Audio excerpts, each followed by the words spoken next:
Faders of the Lost Art. All right. Everybody ready? Let's go. Yes. What's up, guys? Welcome to episode 15, maybe 13, 14, 15 of Faders of the Lost Art. Welcome back. Another legendary episode. We are more than ecstatic to have a new fader on board, young Dave Pensado, Ken Lewis, Bob Horn, Fareed Salamah as my amazing co-hosts.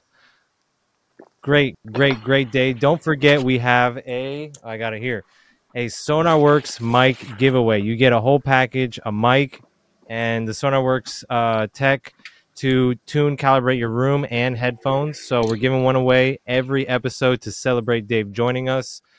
Big shout out to our sponsors, Avid, Arturia, Cloud Mics, Dutch and Dutch speakers, many more. We love you guys. We appreciate you guys. There's a ton that we use. Low Comp, can't forget, Low Comp just came out. Go check it out. Go grab you a copy. Ken Lewis's amazing plugin, Low Comp. Can't forget Dave's Pensado EQ2. Come on. This is an action-packed situation here. So welcome, fellas. Welcome. Let me go back to Low Comp, man. That plugin is amazing. It's just it's fun to use. It's beautiful, and check it out. I'm using it quite a bit from now on. Nice, thanks, Dave. Yeah, we basically built gamified plugins that don't look like gear, and we thought that a lot of other people were doing that, and so we kind of plowed ahead with that. And then it turns out nobody's really doing that. So it's like instant results, and you don't feel like you're tweaking the knobs on the next whatever compressor or reverb that you got. So my results I love that. So what's everybody else up to? I've just been working, been tracking a lot. I'm up to 6.4. I've been crazy moving studios. I've got this new spot that I just built within the past couple of days, and a ton of work has been keeping me busy. Can't complain. I've been doing a lot of mastering, like we were talking before, but got mixes on deck. Can't complain. Chandler and J Peace, two separate clients of mine, joined forces, and they're on this Afrobeat, like sway Lee type of vibe, which is super dope. That one's coming out in a couple of days, and yeah, I'm excited about this new spot. Might be changing scenery again. You never know. I've been building a lot of studios. And there's always time to build more. Nico. What's up, man? What happened? You used to do a studio in a day. I know, right? They've gotten bigger and bigger, man. You did 9 in a day, huh? They've gotten bigger and bigger, man. But yeah, I went from 1 day to 2 or 3 days. Well, it's different when you're moving like 2 different studios worth of stuff. It's just aging, You get a little older. It takes you 2 days. That's the truth. I'm just making excuses, really. So we're building out Studio A right now. We're maybe 3 weeks away from finishing it, and my main builder just came back. We got the last layers of drywall in. Now it's going to be track wall and fabric wall and flooring and ceiling and cloud and lighting and all the finishing stuff. So hopefully we got maybe 3 weeks left and Studio A is open. Nice. That's gonna be nuts. That's exciting, man. Probably means 4 to 6 weeks, but yeah, we can. Oh, somebody's whining. Yeah, so you won't leave me alone, right? Studio dogs are so important. How's She wants it to be 1 week, not 3 weeks. Yeah, she said 2. She's ready to book, Ken. Exactly.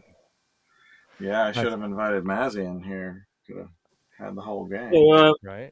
So how many of us went and got? I can't do that. I almost said it. I almost gave it away. Tune in in 2 weeks, and you'll get. I'll tell you what I was talking about. Yeah, 2 weeks. Nice. We got something coming special. Nice save, Dave. Nice save. Yeah, guys. guys, I feel like a rookie, but doing that. But I mean, Yeah, well, I don't know. we got something special coming. Dave's always excited to share with you guys, and we appreciate you for that, Dave. That's awesome. Dave's always first somehow on the newest plugins. He's always getting plugins before us. He's always on like what's gonna be hot #1 records, and somehow he's always tapped in. So y'all definitely follow that insight. What else? What's everyone been working on? What's okay? Let's talk more about low comp. Ken's new plugin, dude, nuts. Yeah, please. Bob was just saying he it's helped him save a lot of time. I've been just messing around with it. I don't have a ton of records with it done, but it's impressive. I like these plugins that are kind of under the hood type plugins. You know, it's like a lot of heavy lifting, and you don't have to sit there and just. It's meant for amateurs to just get really fast, easy results, and then if you want to tailor those, that drop down section is just an amazing tone shaping section. So, like, I can dial in a whole vibe using one plugin that used to take me like 3 to 6 different plugins to bounce back and forth and spot check and listen, and now it's just like, oh, better, oh, this is interesting, oh shit, like 30 seconds to a result that I probably couldn't have gotten with, bouncing around. So Ken, tell me if you think this is right. What I felt with the plugin was things that everything that plugin does and what's inside of it is exactly the things I would say, wow, I need to, why am I going and doing this and keep doing this? Let me just go and do it, And so all the things we do are in there and more. So when you turn the main knob, you're getting like compression, EQ, you're getting like a bunch of things happening at once, a bunch of processes? Yeah, there's a whole bunch going on under the hood on each chain. It's not just compression. There's air going on some of them. Some of them are tilting as they're being pushed. Some of them are pushing into saturation. Some of them, and they're all different attack and release times based on basically the way I set up my chain. They're all modeled after chains that I have been using for years and years.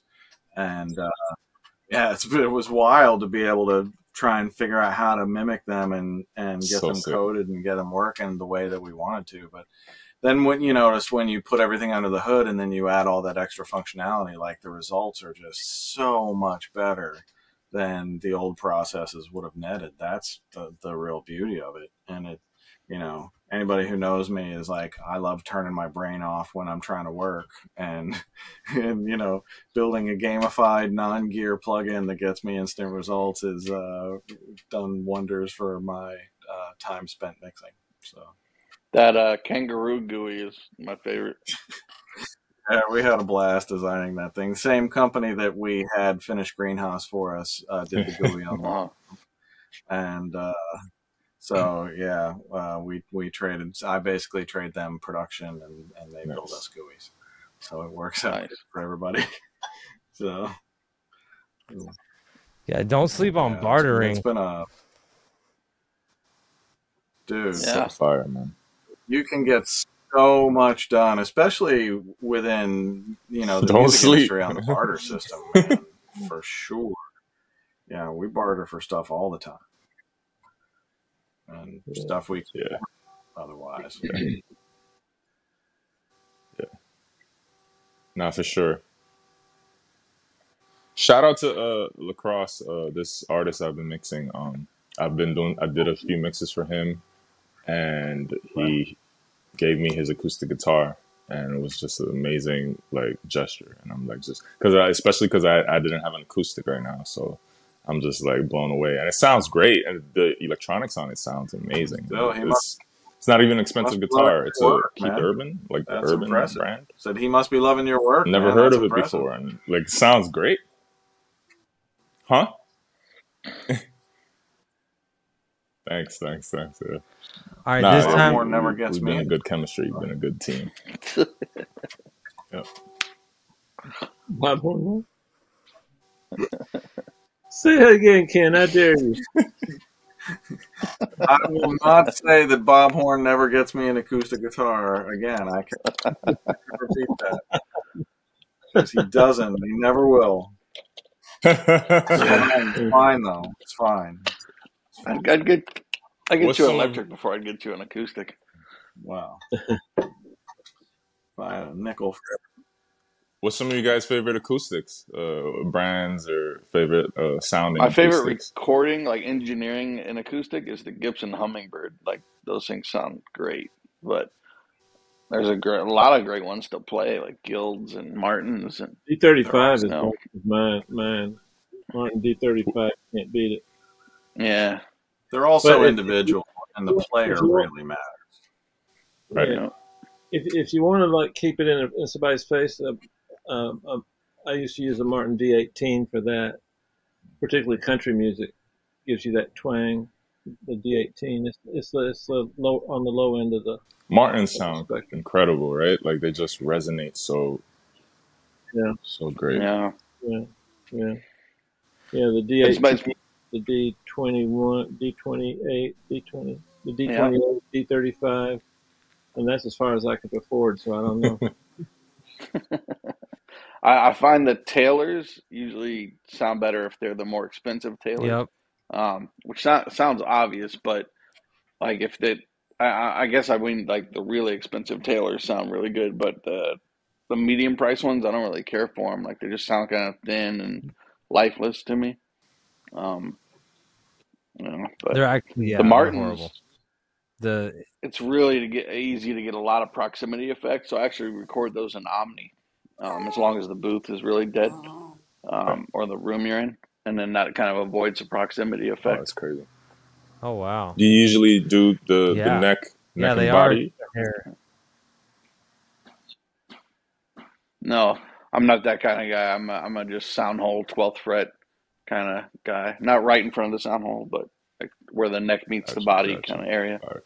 Got it. Where do you point it? Either do mono or mid side.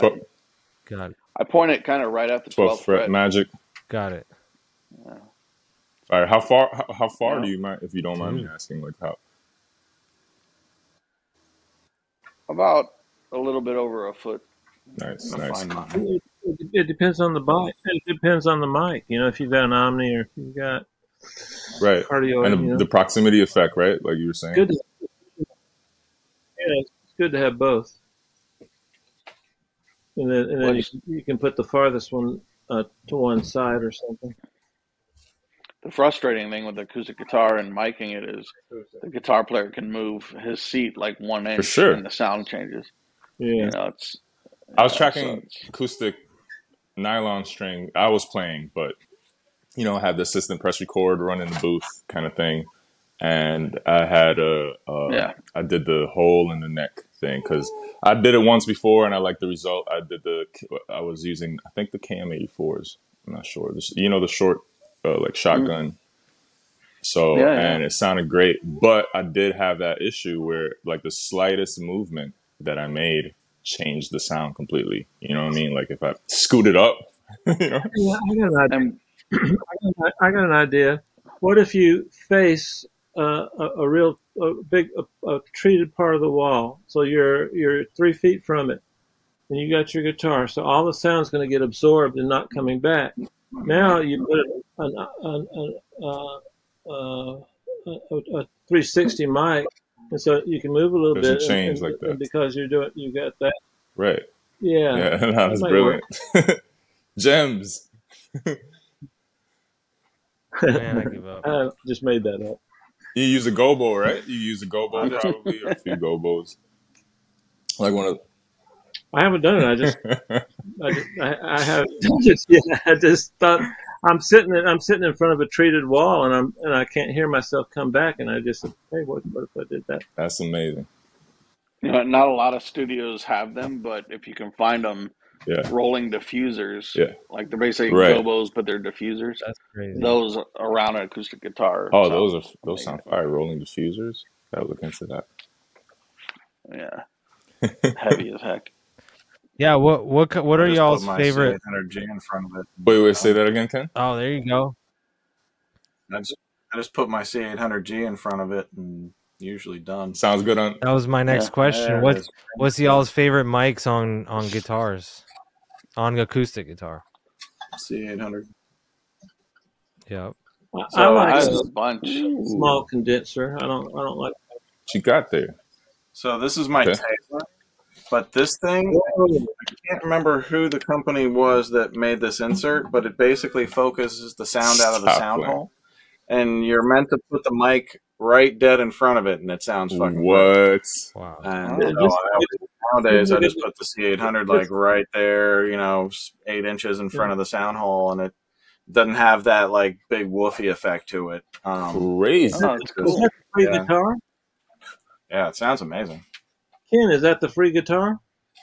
Yeah, aren't we giving that away? Never. I mean the guitar. The guitar you traded for. I know that was free. Yeah. I don't have it here. It's at the studio, but I did barter for my Les Paul. Oh, that's a good exchange right there, man. Here you go. Yeah, I got shit done. Yeah, I like on acoustic. There's a bunch of great mics out there. There's some Sheps that sound amazing. The Lewitt 1040 is great. KM84s are great. There's so many good ones. Yeah, the KM84 is one. I never. If I have one, yeah. I never tried the C800G on it though. I gotta try that. See how that comes out. Yeah, that's cool. The DPA 4006 is great. Oh man, DPA have some incredible mics. I used those yesterday. I'd recorded a choir East West and used two 4006s for the space pair for the choir. Came out good, huh? That was cool. Mm-hmm. Is that formerly B&K? Yo, that mixed me up so bad for so long. I was like, wasn't this B&K? And then the cases look the same. I remember seeing DPA in some of the cases, and I'm like, Yeah, it's the same. It's just, I guess they sold the company or something. Okay. Speaking of which, Avid got bought, right? No. What? Think so. Uh-huh. Yep. Yeah, got bought. Yeah. Private. Private. I'm so. Wow. I don't know. I'm practicing on Studio One right now. No way. Yeah. So. Yeah, let's hope. I wonder what that's gonna mean. Yeah. Yeah, we'll find out. Wow. Let's hope it all kind of stays. At least stays. Hopefully, nothing changes. Yeah, exactly. It feels like it feels like culture is ganging up on us guys. Yeah. They don't want us to win, Dave, but we're gonna win anyways. No, for sure. We're gonna win. Shall prevail. That's right. Ken and Fareed and I need LEDs in our setups. Dave and Nico got the cool lights. For sure. Well, I could change lights in here, but then I might fuck everything. Going back to my face, I need that, Same. Nah, we got that Amazon special on lock, baby. Yeah, you already know. I had a Philips Hue addiction period, so yeah. Totally. Oh yeah, me too, for sure. Yes, you're in rehab now. Those things are expensive. No, you're in white light rehab. Those things are expensive, man. It's crazy. So, as you guys can all see, we got we all have the same speakers. Kind of coincidence, kind of not. What does everyone think of their speakers? Let's talk about the Dutch and Dutch. Did you have trouble setting them up? Do you like them? Is it worth the trouble of finding them? Where do you get them? I'll go first. Nico and I got some of the first ones that came into the country, and we put them up against my some of my what the players we put? What are those? 15, 18. Ausbergers. Ausbergers. Yep. we put them up against the Ausbergers, and they did pretty good. In fact, I think Nico, tell me if I'm lying. We did about 3 or 4 tests, and one of them we picked the 8Cs, the yeah, Dutch the and Dutch Dutch and above it. Dutch. And now these are a 15 and an 18 speaker, and like $30,000 speakers, and they worked good together. They were so good. I like so that's the way I like them, and I've been using them ever Wow. since. Yeah, I mean the setup is not the most simple, but once you get through it, they're incredible. They turn this room into a great sounding room. I'm getting less revisions on mixes, and stuff is just translating incredibly, and I really like them. Nico, do you think it would be fun to show the people at home all the different speakers that are on the side and the back and all that? That they're just not one just pretty blue, pretty white thing. There's speakers all over the darn thing. Yeah, they are deceiving. They look Well, really since I'm small, but in person they're really quite large and loud and clear. since I'm on an iPad, No, those I things can sound do full. There you go. it. Yeah, show us, Check Bob. this out. Show us. On the back. Ooh, on It top, has guys. 2 of these Yeah, that's on the 8-inch back. woofers on the back. 2 8-inch subs on the back of each side, And then and then one an 8-inch on the 8-inch front with the woofer on tweeter. the front. They're nuts. They're nuts. They definitely fill And they go the low. room. Yeah, They go really low. They do. they're pretty badass. They fill the room. Movie theater sub low end. Yeah, it's crazy. They'll shake you. Yeah, I always turn down when I set up a system, I always turn down the sub. It's that crazy. I always at least 2 or 3 dB. I got to turn down the sub. I mean, hey, if you like it, just turn it up. Fuck it. But what I found was exactly what Bob said. It was less mix revisions, which was the first aha moment, which is what? V1 approved, V1 approved, V1. It's what's wrong with these people? It's the best What's wrong with feeling me? And then then for me it was just amazingly fun. It's okay, if they're too hyped and it's too much fun, there must be something wrong, right? Because studio monitors are supposed to be transparent and lacking any sort of hype to that's not going to translate. But they just translated amazing, and the clarity of the reverb tails is what really got me. Oh man, the imaging, crazy. It's insane. Ariana stuff, Bieber stuff, to John Marie Horvat on Aunt Clemens. You could hear the reverb tails, and I'm I could actually probably figure out what kind of reverb he used. Other times it's it's it's a Hall or this, but no, I could hear that's this analog piece of gear, or that's deverb. Right. You could actually really sit there and pinpoint the exact sound of the reverb, which is ridiculously clear to me. Whoa. I'm definitely EQing my mids less too. The mids are so easy to dial in on these. Yeah, it's crazy. Yeah. I don't know how to describe it. I was hoping you guys could help me. I'll help you. Speaking about the reverb, people don't understand the importance of the reverb tail. So if you want to get a groove going, you start at the beginning of the part there, but sometimes the tail gets, goes away too soon or too long, and so that throws you off on the groove, and that's why that's important to be able to hear on those speakers. I learned that from Michael Jackson.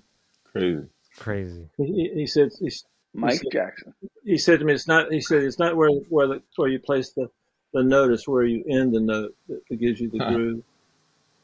It's true. And Dave has some of the best examples of reverb when he's I don't want the snare verb to be cha. I want it to be cha.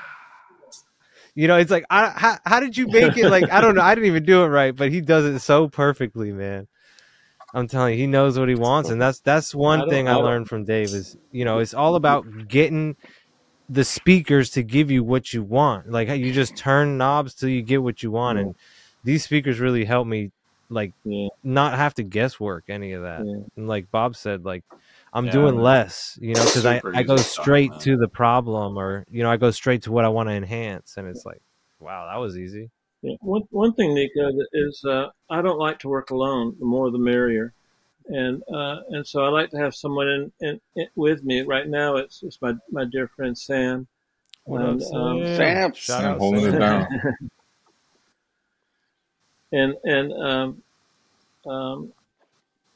So you can when you I'm not very confident when I'm working. So if I turn around to Sam and go, "What do you think?" And he goes, "I like it. We print it." Yeah. But that's what helps me a lot, is to have somebody to reinforce my thoughts, you know.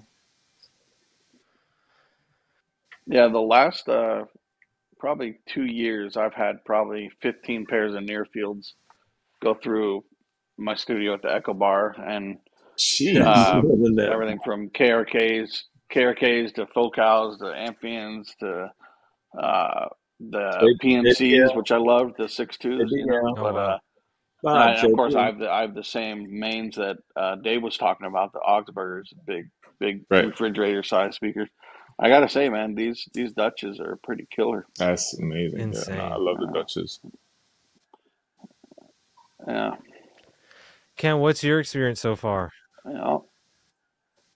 My best speakers I've had in here. I've been through a lot of near fields trying to figure out what I'm going to go with, and I mean, these came in. I've been mastering with them. Mixes are super easy with them. It's just crazy. Like all the stuff you guys have been saying, the imaging, the clarity, the ability to work at, you know, any volume that you want, be able to kind of dial them in easily there's something different about them.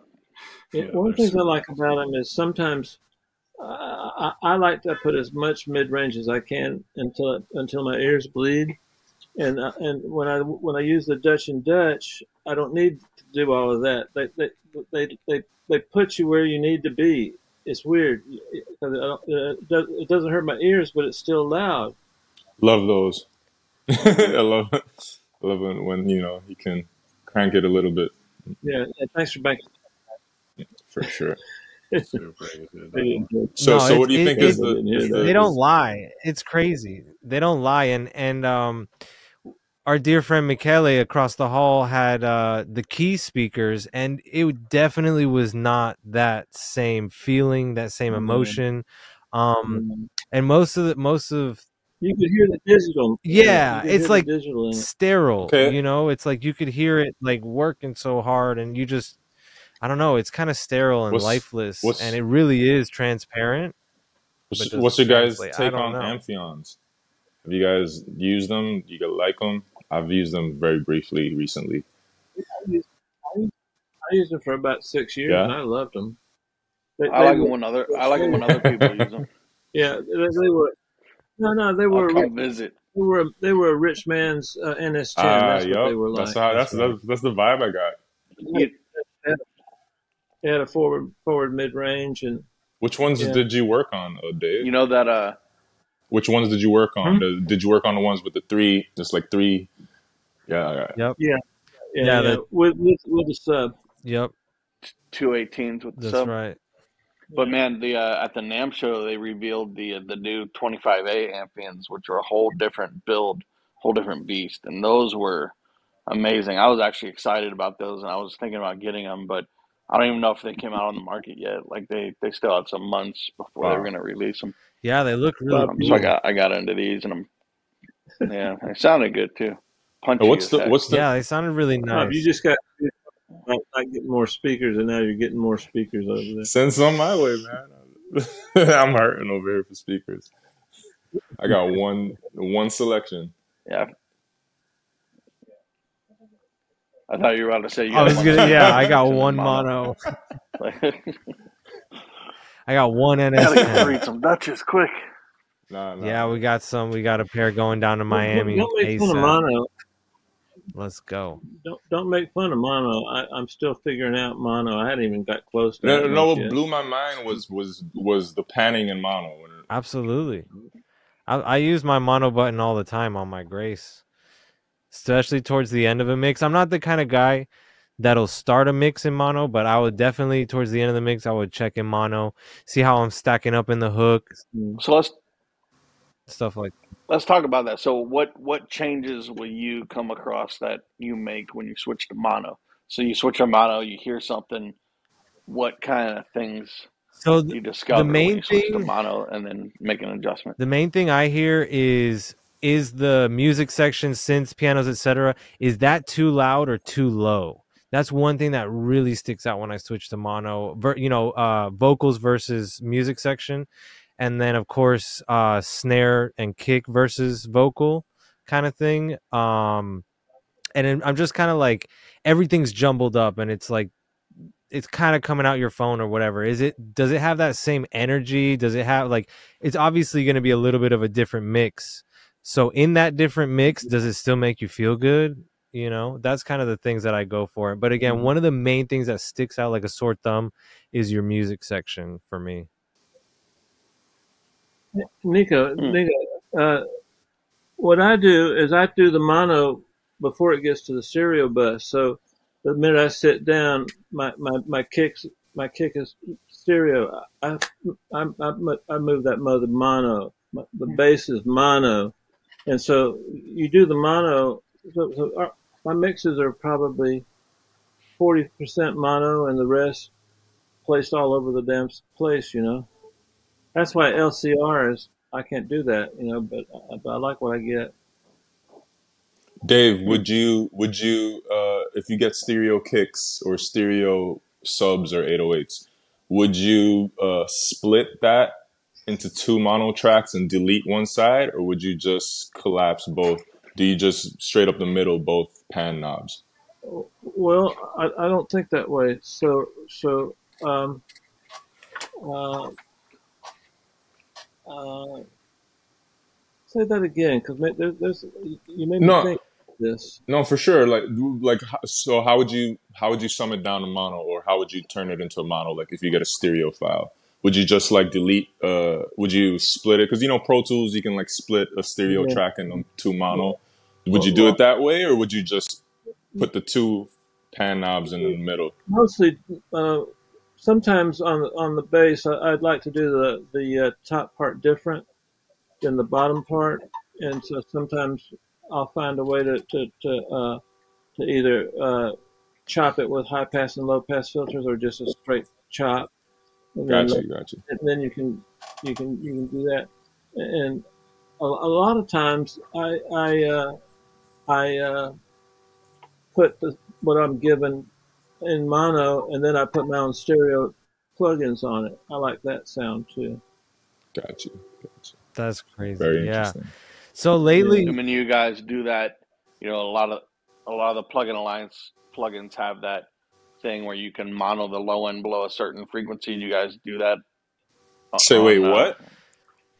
so a lot of the plugin alliance and other brands, yeah. but plugin alliance has this thing on many of their plugins where you can mono the low end and you pick a frequency, so you can have anything below 70 mono or whatever. Just Oh wondering if you wow! guys do that. I never dived I into that. always try it. It never sounds good to me. If I'm using a plugin that has it, I'll always try it. But lately, a lot of samples or a lot of whatever synths or whatever 808s and stuff like that that I've been getting are in stereo. So I was definitely summing down to keep low end centered and all that stuff. But lately, partly I don't care, and partly it's like I want to keep that production of the wideness of the 808 or whatever is coming in wide. And Yeah. so I haven't found myself splitting too much. I kind of just treat it like that. No, And then what what was the question again? Do you sum or do you monoize the subs? Oh, I've been finding using that button, mono under X frequency, like I've been using that less and less because it kind of like phase shifts and throws your thing off. It's like you have to really, it's very material dependent. Let's say that for me. So I found a compromise where I'll take, let's say, like a Fab Filter Pro Q3, and I'll on the sides only, I'll do a shelf instead of a filter. So instead of filtering out everything below like 70, I'll do a shelf at 70, and then I could only do like 3 dB or something, and I'll bring the sub stuff down on the left and right if I want to monoize like an EDM bass or something that's just super subby and super wide, That's dope. rather than lopping it off with the high pass. I agree. By the way, guys, there's an easy way. There's a company called Leapwing. Right, I was waiting for Leapwing to be brought up. They've got a plugin called Stage 1, 2, and that gives you, golly, that can take a mono and really make it sums nice. down perfect, right? Yeah. I gotta upgrade my Stage 1. I know. I've been loving it. Stage 1 version 2. I'm like, Bob got so sad real quick. I got one foot in the scared to update zone and one foot in the I want the new feature zone, but I just love Stage 1 so much that I don't want to change anything about it. I just want to keep using it on every mix. It's sick. Even like the I don't want them to fix the bypass. You know how we were talking last episode? Like if you use Stage 1, like I do this a lot, Stage 1 on the music section, but it's just too much sometimes. So I'll bypass it and it still does some widening and I'll have Stage 1 and bypass. Like I don't want the fixed version of that. I want it to be broken just like that. Yeah. Sometimes, you know, sometimes broken things are the way. I gotta find a way to. What does Stage 2 do differently? What does it like enhance? So they fixed a lot of those bugs primarily. I think they added a couple features, possibly a mix knob. Can you guys help me out? I haven't downloaded it yet. I'm not sure. Me either. Actually, I'll upgrade mine today. Yeah, I have. I've been. But they got a cool 14-day trial. Yep. Correct? They're down in Miami, Fareed. You should go visit them. I'll tell them. Really, I did not know that. Yep, you should go visit them, man. We'll those are good guys. Link you guys up. Oh, amazing. Yep, good peeps. Please, man. See how long my plugin buy and upgrade list gets on this episode. I was gonna say, should we dive into it? What has everyone been using lately? Anything new we haven't talked about? I've been using Knock a lot. I know I was late to the party on Knock, but I use that a lot on my drums. Love that. I love the clipper. It has a good sound to it. The saturation is cool like half the time, and the punch is good. And even the high end knob is good. The sub knob I can't really get into. It doesn't usually sound what I want it to sound like, but yeah, that plugin's great for drums, man. And who makes that? It's the better button. If you want to get some good, that's by Decap, DECAP, Knock. If you want to get some good sounding sub, go to the Avid plugins and get the Pro Sub, and all my low end since I found that plugin about 8 years ago has always been that plugin. Damn, low. For good subs, I go to Subway and get a cold cut combo. It's Pro Sub. Please listen to a song called "I Remember" by Keisha Cole. Oh yeah, and it's a ballad, and I got away with putting 30 cycles underneath the ballad. I got away with it. That's crazy. Is Pro Sub? Is it kind of like the old DPX 120X? It is. It's kind of like our bass kind of. It's 100% that, Bob. 100%. Okay. Oh man, say less. Okay. All right, I might have that. I'm gonna open up a can of worms. I'm gonna let y'all in on a little secret. I've been keeping this one tucked right here for a very long time. All right. Let it out, Nico. Let it out. You're coming out, Avid. Nico? Close. Maybe next episode. Avid. No, I meant to dinner. I meant to dinner with us. Oh yeah. I'll be there. Okay. Avid's Pro Analyzer. Shout out our boy Jaime Estelea. Showed us the Pro Analyzer. So You highlight your track or whatever your print is, or your bounce or whatever. Highlight it, double click whatever, and then hit analyze with the Pro Analyzer, and you get your LUFs really quick of your entire track. So it's pretty rad. I use that a lot. Oh, nice. Is it a audio suite? What's LUFs got to do with it? What's LUFs got to do? Let's go. Yeah, so instead of like a lot of times I find myself like going through metric AB or whatever and just playing the whole song and sitting there and trying to like figure out LUFs over time and this, but nope, you just go double click your track, Pro Analyzer, analyze it, tell you the LUFs of your track. If it changes by, you're like, oh, let me make this one little, turn the master fader down just 1.1 or something. I want to see if it changed my LUFs or not, just to make my 7.9 go to 8 or whatever, and you just boom, print it, bounce it, click it, super easy. So that's a big one. I use this brick wall limiter. It's called brick wall HD limiter from TC Electronics, and I barely use the limiting. Like maybe I have the ceiling. Like I barely use it as a limiter. Like I really like the what do you call it? The meters. So they have the momentary LUFs. They have the the LUFs over time. You know what I'm saying? And those are very different sometimes. Like the momentary, you can hit.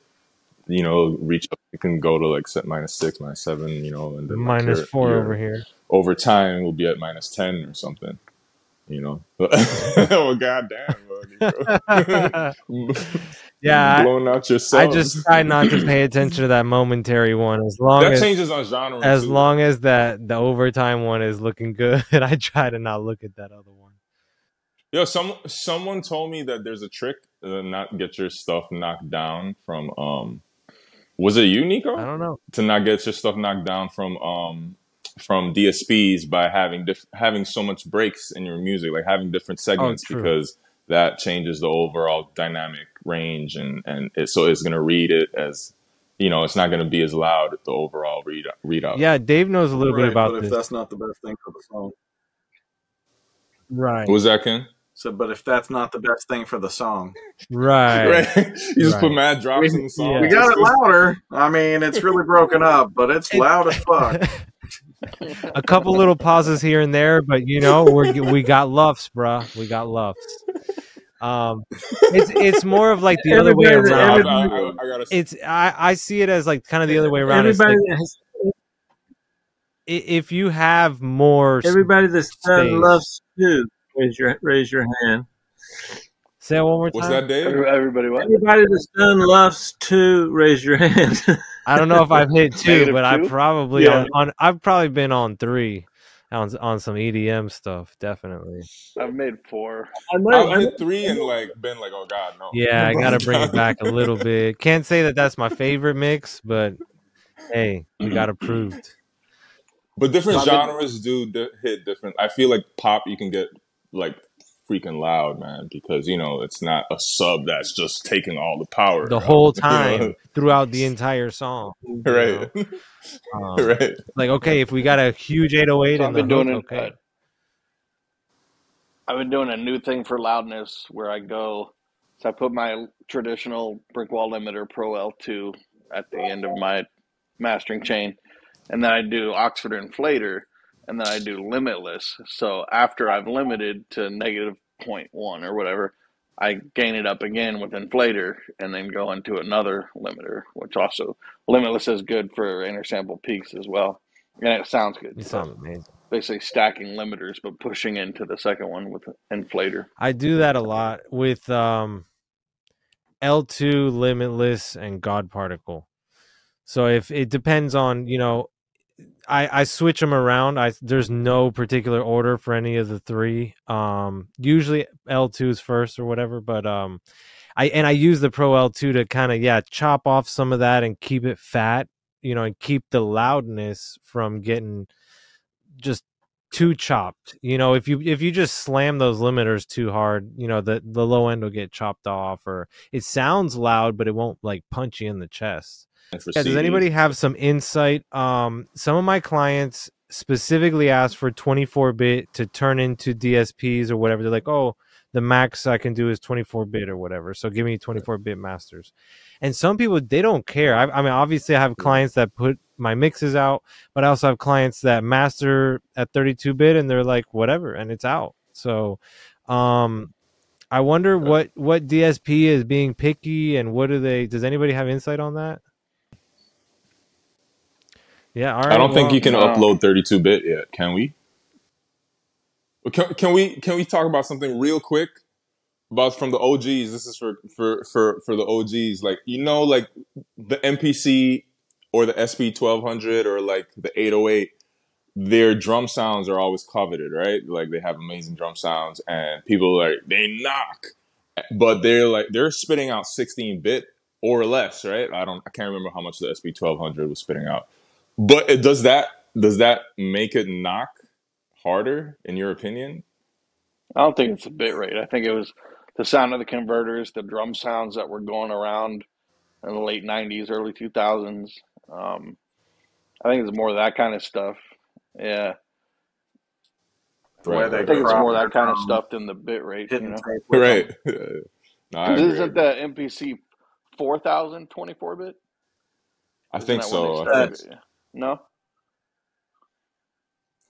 You know, one of the secrets with the SP1200 was that they would slow down the sample rate to half, and so that they could sample longer things, or that they could utilize double the sample rate. So Crazy. whatever the sample rate was listed, they were sampling at half that with a lot of their shit, and that's what gave it a lot of that graininess. You know what we should do? We should mention how the SonarWorks mic giveaway works, like from start to beginning, because I don't. For sure. How does someone apply to be in that contest to get the mic, or how do you pick it? When do you tell them? Do you just email them? Like, how does it all work? That's a great idea. Just, you know what? We should figure it out together. Right? Kind of like, because Lou does a bunch of giveaways, or he has in the past, and he kind of just like does this like and follow kind of thing. So I think it's like whichever user has the most interaction, or has the most engagement, or reposted or liked and followed and reposted it as many times. I don't know. So it doesn't happen. It doesn't happen on Yep. an episode. It happens behind the scenes. We do our Right. Yeah. Fareed, Okay. I think what you're talking about is we do that for mixing night when we do bigger giveaways. We have a site called Gleam that's set up, and Gleam hosts the thing, and you can set up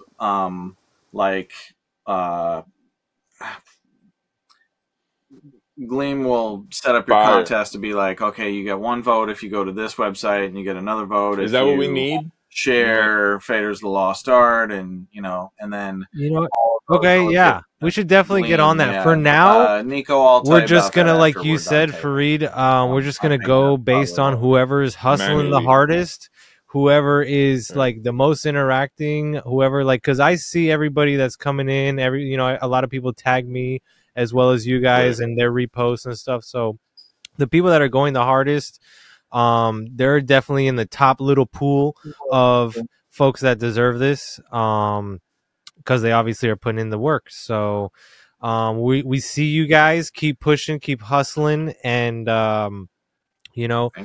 help us get the word out about the faders. SonarWorks has been cool enough to sponsor and give away products to you guys. Help us with this giveaway. So just help us. Tell your friends. Be like, hey, look, you can win a mic. Tune your room. Tune every one of your rooms. This is like, you don't have to go anyplace else. You can just 17th room, but probably the 7th room that I've built and tuned with SonarWorks, and it sounds just absolutely amazing. But I let all my friends use it. They're like, man, I need one. We were literally Was tuning my room with SonarWorks before this episode. So we were literally tuning my room in Atmos and stereo with SonarWorks before this episode. I love it. SonarWorks is gangsta. It's affordable.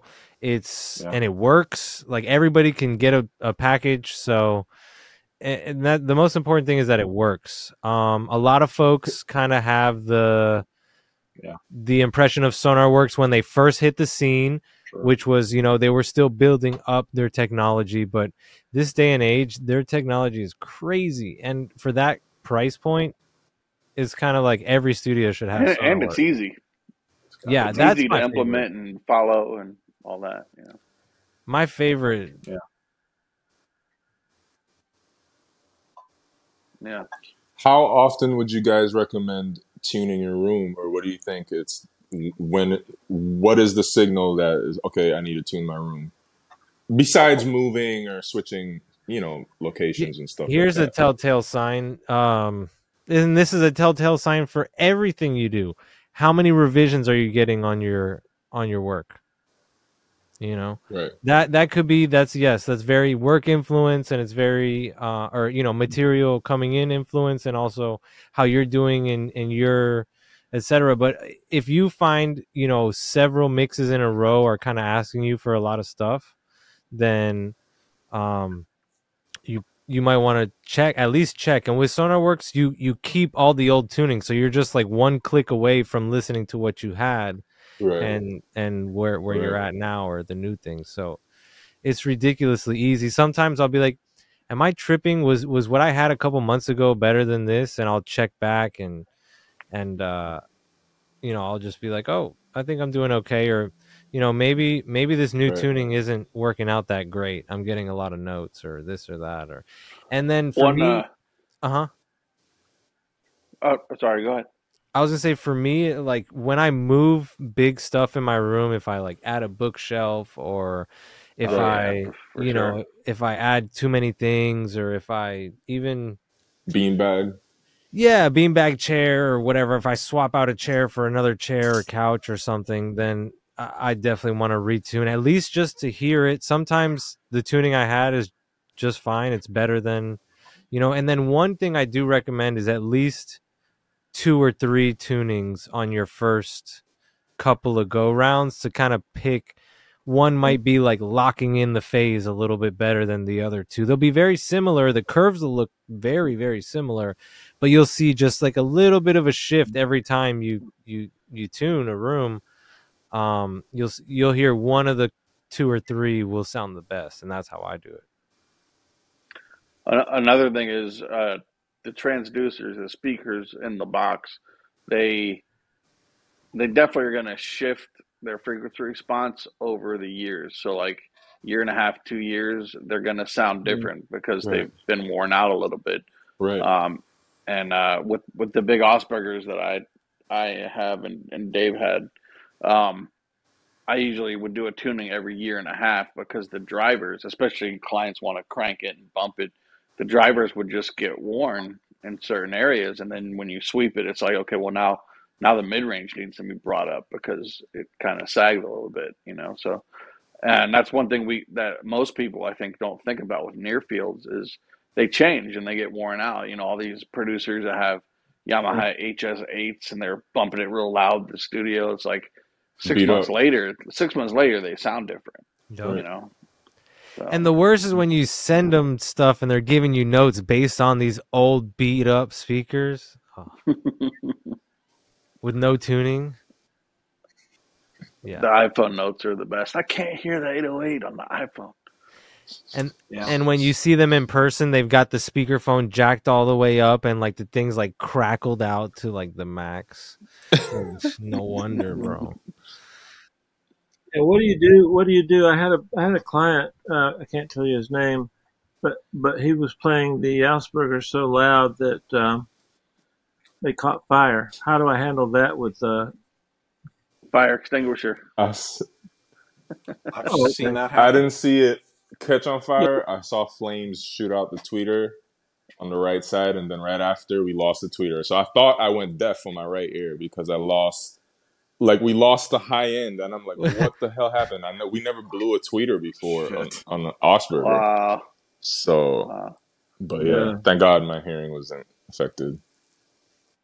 Well, these speakers were the original Aspergers.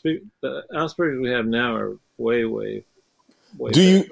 I know. So, Bob, you have Asperger's, right? Do you have the red and black amp, or it's a I think it has a crossover that comes in it too. Okay. I have the first amp he was using, which is a B&W amp.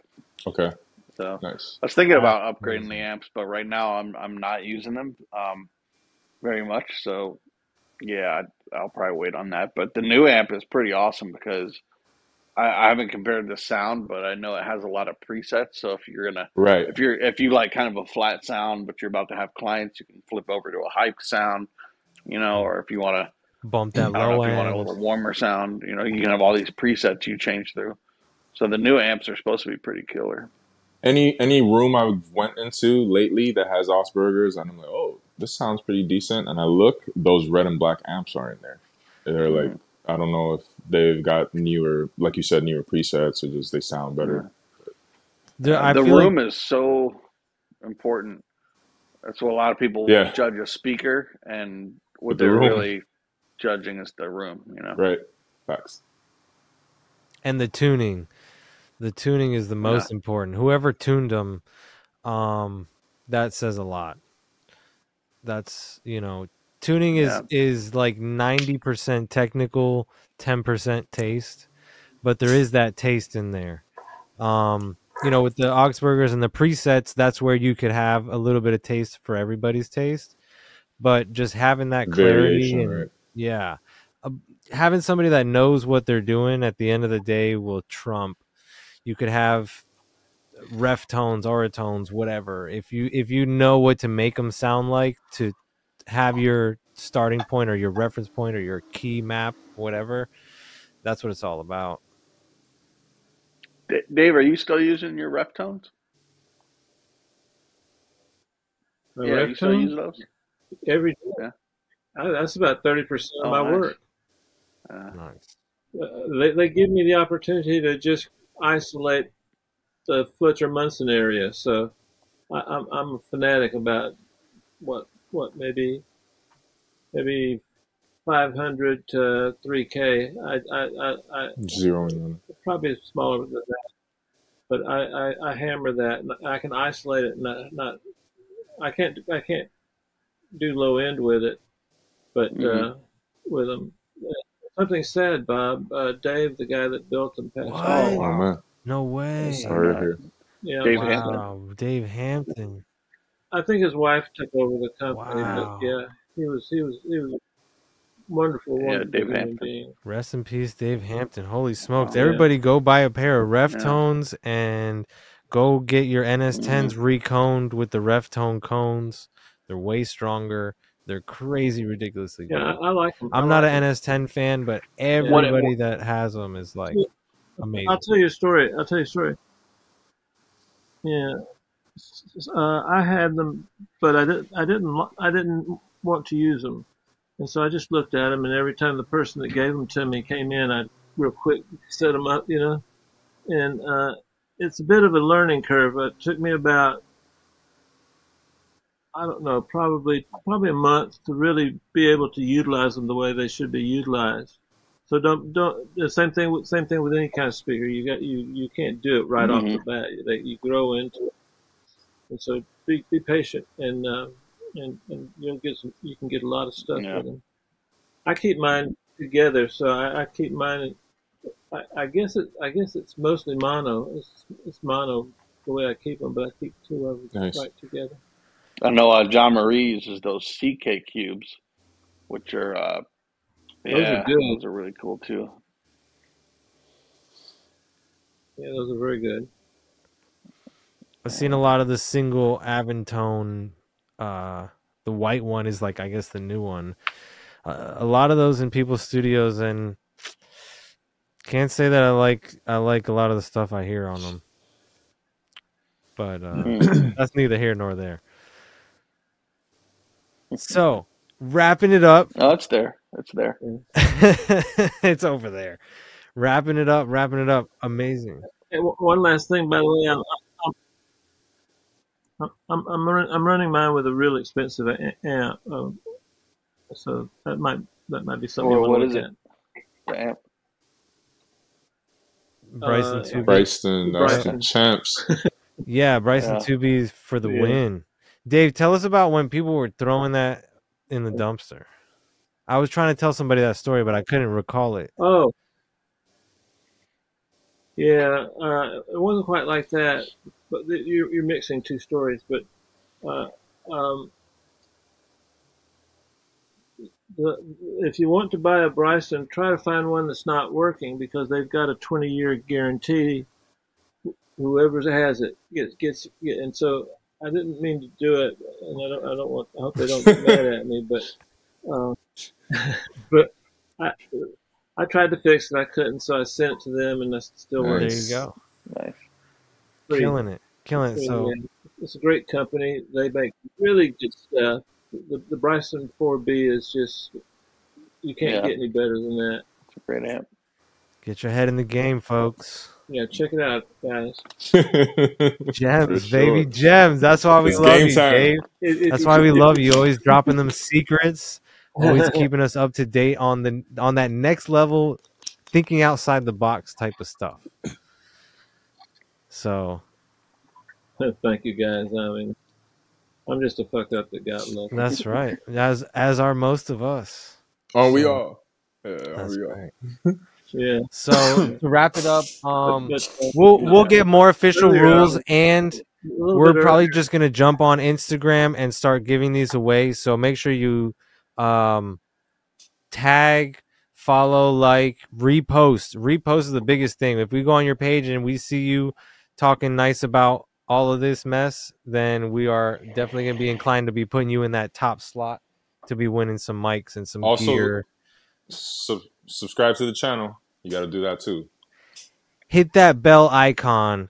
Ding. All that. Important. So, no, super dope episode. We appreciate you guys. Don't forget to leave some comments of who you want to see. We're going to start bringing on even more guests, get this round table a little bit bigger, and just bring more fun to the table, more action, and talk about more plugins, fun stuff to empty your wallet with, and all the above. So guys, thanks for tuning in. Appreciate you guys. Faders of the Lost Art. Don't forget to share, comment, like, and subscribe, and see you next time on Faders of the Lost Art.